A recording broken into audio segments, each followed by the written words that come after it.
Hello everyone. तो देखो पिछले वाले लेक्चर में छोटा सा वीडियो में दिया था, उसमें हमने थोड़ा ग्रुप के बारे में बताया था। अब इस लेक्चर में हम बात करेंगे ग्रुप के कुछ एग्जाम्पल के बारे में।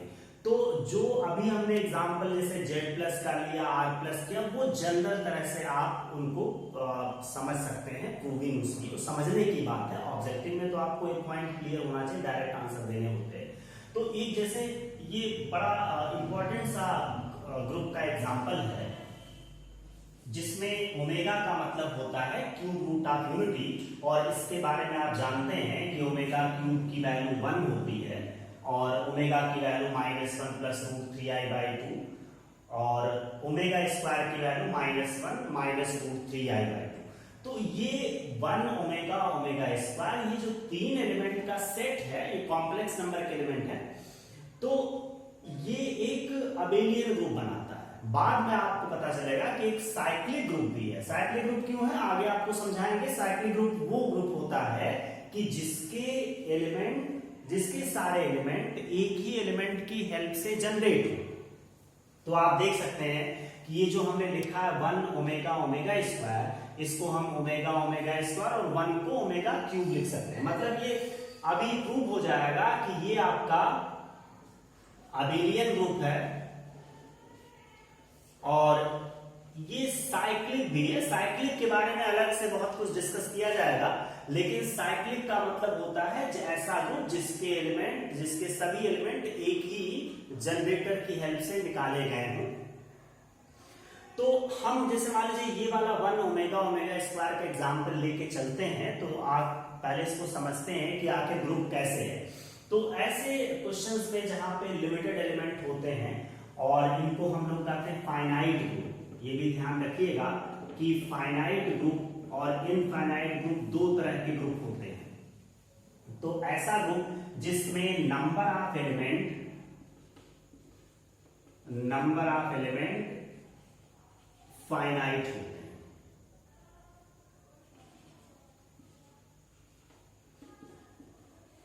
इसको हम लोग फाइनाइट ग्रुप कहते हैं, जिसका एग्जाम्पल है, और भी तमाम एग्जाम्पल हैं।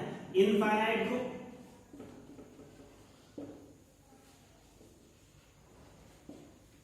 इसमें है कि नंबर ऑफ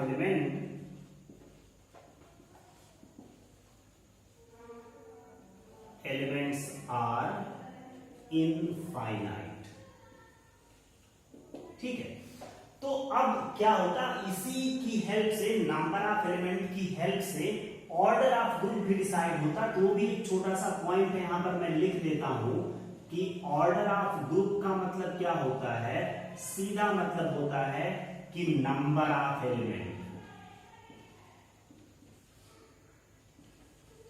जितने नंबर ऑफ एलिमेंट होंगे वही उसका ऑर्डर कहलाएगा। मतलब ये हुआ कि जो इनफाइनाइट वाले ग्रुप हैं उनमें अगर ऑर्डर की बात आएगी तो ये ध्यान रखिएगा कि इसका जो ऑर्डर होगा वो इनफाइनाइट होगा। ठीक है, ये इनफाइनाइट होगा वहां पर, यानी इसके ऑर्डर के लिए आपको क्वेश्चन में कुछ करने की जरूरत नहीं है। बाकी जो फाइनाइट ग्रुप है उसके नंबर ऑफ एलिमेंट काउंट कर लेंगे। इसमें कितने 3 है, इसका ऑर्डर कितना है 3 है। तो हम मेन ये बात कर रहे थे कि आखिर ये ग्रुप कैसे हुआ। हालांकि पता होगा आपको, बड़ा कॉमन सा एग्जांपल है। तो हमने कहा कि मान लीजिए इस तरह से 3 4 5 8 एलिमेंट, इस तरह से तमाम सारे ऐसे केसेस आते हैं। तो उसमें मान लीजिए हमें इनको ग्रुप चेक करना है। पहले रो में, मतलब एक रो में हमने 1 ओमेगा ओमेगा स्क्वायर ले लिया, ऐसे कॉलम में ले लिया। ये बीच में यहाँ पे इसका ऑपरेटर जो है, जो कि यहाँ पे मल्टीप्लिकेशन है, मतलब 1 ओमेगा ओमेगा स्क्वायर, जिसमें ओमेगा का मतलब है क्यूब रूट ऑफ यूनिटी। इसका हम थोड़ा एक्सटेंशन भी करेंगे। तो इसमें जो ऑपरेटर है वो क्या है, मल्टीप्लिकेशन के। मतलब एक ग्रुप होता है, अबेलियन ग्रुप होता है, किसके लिए, कौन से ऑपरेशन के लिए, मल्टीप्लिकेशन के लिए। तो यहां पर रो वाइज और कॉलम वाइज लिख दिया है। अब देखिए 1 into 1 1 होगा, 1 into omega omega, 1 into omega square, 1 into omega omega, omega into omega omega square, और इस तरह से omega square into omega, omega cube 1 आ गया। ऐसे ही देखिए 1 के साथ मल्टीप्लाई होकर वही रहेगा, omega into omega square omega cube, जिसकी वैल्यू 1 आएगी, और फिर omega square into omega square omega का पावर 4, जिसको आप omega cube into omega to the power 4 को आप लिख सकते हैं ओमेगा क्यूब इंटू ओमेगा, तो ये omega cube 1 into omega omega. तो हम ये कह रहे थे कि भाई देखो इस कंपोजिशन टेबल, इसको कंपोजिशन टेबल कहते हैं, तो इसको देखकर बहुत क्लियर है कि ये क्लोजर लॉ को होल्ड कर रहा है। क्लोजर लॉ को कैसे होल्ड कर रहा है? जितने भी एलिमेंट इस टेबल के हैं वो वही 3 हैं जो पहले सेट में दिया गया था। दूसरी बात, जैसे एसोसिएटिव दूसरा होता है एसोसिएटिव होना, तो आपको ये चीज मालूम होगी कि जो कॉम्प्लेक्स नंबर होते हैं वो एसोसिएटिव होते हैं। किसके लिए? मल्टीप्लिकेशन और एडिशन दोनों के लिए। तो ये कॉम्प्लेक्स नंबर ही, तो वैसे कोई भी एलिमेंट कॉम्प्लेक्स नंबर, कोई भी किसी भी तरह के number as a complex number represent की जा सकती है। फिलहाल ये है ही मतलब कॉम्प्लेक्स नंबर के टाइप के, क्योंकि इसमें आई का टर्म आ रहा है, तो complex numbers are associated for multiplication. Multiplication ही हमारा ऑपरेटर है, उसके लिए एसोसिएटिव होते हैं। देखिए तीसरी बात, आप ये चेक करना चाहेंगे कि इसके अंदर आइडेंटिटी मिल रही है कि नहीं मिल रही है, क्योंकि ग्रुप होने के लिए आइडेंटिटी होना आवश्यक है। तो आप देख रहे हैं कि जो पहले वाली लाइन है वो पहले जो आपका एलिमेंट जिसे फर्स्ट रो में लिखा उसी के आइडेंटिकल है। मतलब इसका ये हुआ कि 1 इज द आइडेंटिटी। साफ साफ दिख रहा है आइडेंटिटी का मतलब यही होता है कि ऐसा एलिमेंट जिससे अगर यहाँ पे ऑपरेशन मल्टीप्लिकेशन है तो मल्टीप्लिकेशन करने के बाद एलिमेंट्स में कोई परिवर्तन नहीं हो रहा, पूरा का पूरा सेट रिपीट हो रहा है, तो इससे दिख रहा है कि 1 क्या है? 1 हमारे ग्रुप की आइडेंटिटी होती है। ग्रुप के अंदर एक आइडेंटिटी होगी पूरे ग्रुप की, बट इनवर्स जो होगा वो प्रत्येक एलिमेंट का अलग अलग होगा। तो इसमें देखिए इनवर्स पर बात करते हैं। देखिए जिन दो एलिमेंट के मल्टीप्लिकेशन से आइडेंटिटी मिल रही होगी वो एक दूसरे के इनवर्स होंगे। तो देखिए 1 जहां जहां पर आ रहा है वहीं से हमें पता चल जाएगा कौन किसका इनवर्स है। 1 into 1 है, इसका मतलब 1 किसका इनवर्स है? खुद का। 1 इज सेल्फ इन्वर्टेबल या इनवर्स ऑफ इटसेल्फ। और क्या कर सकते? देखिए ओमेगा किसका इनवर्स है? ओमेगा स्क्वायर का, क्योंकि ओमेगा इंटू ओमेगा स्क्वायर का प्रोडक्ट आइडेंटिटी यानी 1 आ रहा है, तो ओमेगा और ओमेगा स्क्वायर एक दूसरे के क्या हो गए? इनवर्स हो गए। कुल मिलाकर ये समझ में आया ये क्लोजर लॉ को भी होल्ड करता है, एसोसिएटिव लॉ को तो होल्ड करता ही करता है, आइडेंटिटी भी एग्जिस्ट करती है और प्रत्येक एलिमेंट के लिए उसका इनवर्स मिल रहा है, इसका मतलब ये ग्रुप है। और दूसरी बात आपको पता है कि मल्टीप्लिकेशन के लिए कॉम्प्लेक्स नंबर भी कम्यूटेटिव होते हैं कि Z1 इंटू Z2 को Z2 इंटू Z1 लिख सकते हैं। इसके रेफरेंस से बोले तो चाहे ओमेगा इंटू ओमेगा स्क्वायर लिखें या ओमेगा स्क्वायर इंटू ओमेगा लिखें, यानी ये अबेलियन भी है। मतलब ग्रुप की जो 4 प्रॉपर्टी के अलावा 5वीं प्रॉपर्टी यानी कम्यूटेटिव लॉ को होल्ड करता है, इसलिए अबेलियन ग्रुप है। तो ये बात बहुत साधारण सी है, बहुत ही सिंपल बात ग्रुप के लिए है कि 1 ओमेगा ओमेगा स्क्वायर एक अबेलियन ग्रुप होता है। देखिए ये एक्चुअल में इसको एक और तरह से समझ सकते हैं कि ये जो 1 ओमेगा ओमेगा स्क्वायर जिसको हम लोग क्यूब रूट ऑफ यूनिटी कहते हैं, इसका और एक जनरलाइज्ड फॉर्म हम पढ़ सकते हैं, वो भी ग्रुप होता है सेम ऑपरेटर के लिए। अगर हम ये लिख दें nth रूट ऑफ यूनिटी तो उसमें n वैल्यूज हो जाएंगी। उसी का एक उदाहरण ये था, या 4th रूट ऑफ यूनिटी ले सकते हैं। मतलब इस तरह से हम कह सकते हैं कि एक ग्रुप है, मान लीजिए nth रूट ऑफ यूनिटी जिसको हम कहते हैं nth रूट ऑफ यूनिटी यानी 1 to the power 1 upon n, जिससे कि n वैल्यूज हमको मिलेंगी।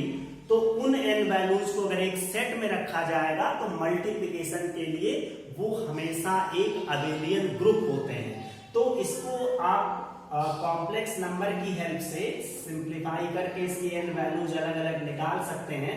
एक जनरल सा आपने हिंट लिख दिया है, तो इसकी हेल्प से अगर इसकी जो वैल्यूज आए, मान लीजिए इसकी वैल्यू अल्फा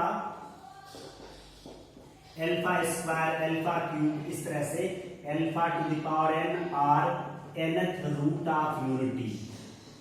तो सेम मेथड से आप ये समझ लेना। अच्छा, इसमें एक बात ध्यान रखना, nth रूट ऑफ यूनिटी है तो alpha two the power n की वैल्यू 1 होगी। क्यूब रूट ऑफ यूनिटी होगा, वहां पे हमने क्यूब रूट को ओमेगा सिंबल से रिप्रेजेंट किया, उसको भी चाहे तो अल्फा लिख सकते हैं।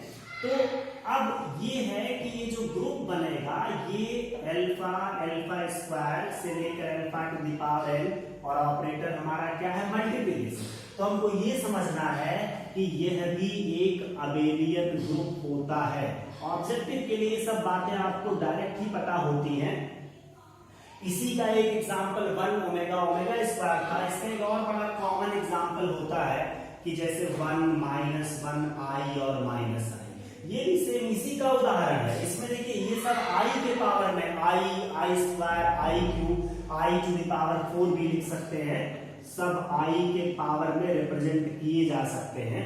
मतलब ये हुआ कहने का कि ये अबेलियन ग्रुप तो है, क्योंकि हमने जनरलाइज्ड बात कर ली कि nth रूट ऑफ यूनिटी, चाहे वो क्यूब हो, n की वैल्यू 3 हो, 4 हो, 5 हो, कुछ भी हो, तो जो एलिमेंट्स एक सेट में लिए जाएंगे वो अबेलियन ग्रुप बनाएंगे मल्टीप्लिकेशन के लिए। तो उसी का एक उदाहरण है। तो इसका मतलब ये भी हमारा अबेलियन ग्रुप होता है।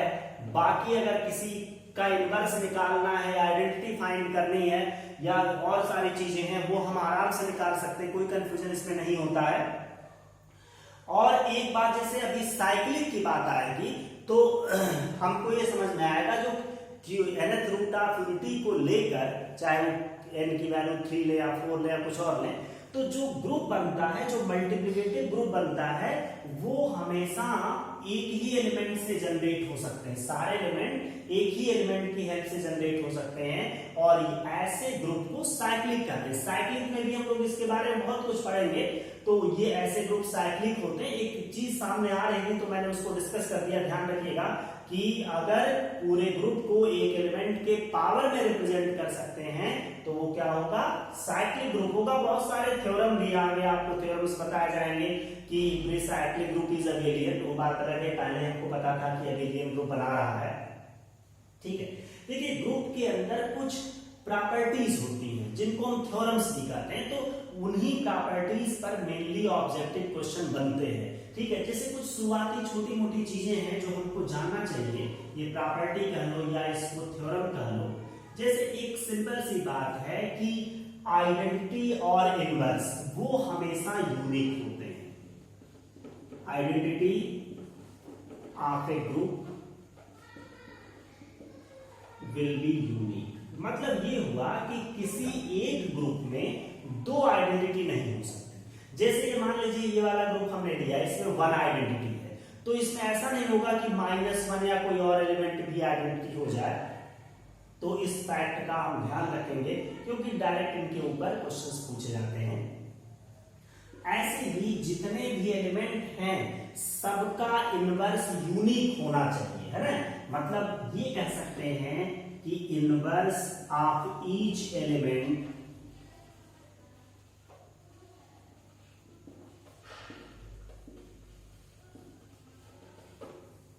किसी भी एलिमेंट का जो इनवर्स होगा वो यूनिक होना चाहिए। मतलब इसे मान लो हम बात कर रहे हैं कि सेट ऑफ रैशनल नंबर की और हमारा जो ऑपरेटर है वो मल्टीप्लिकेशन है।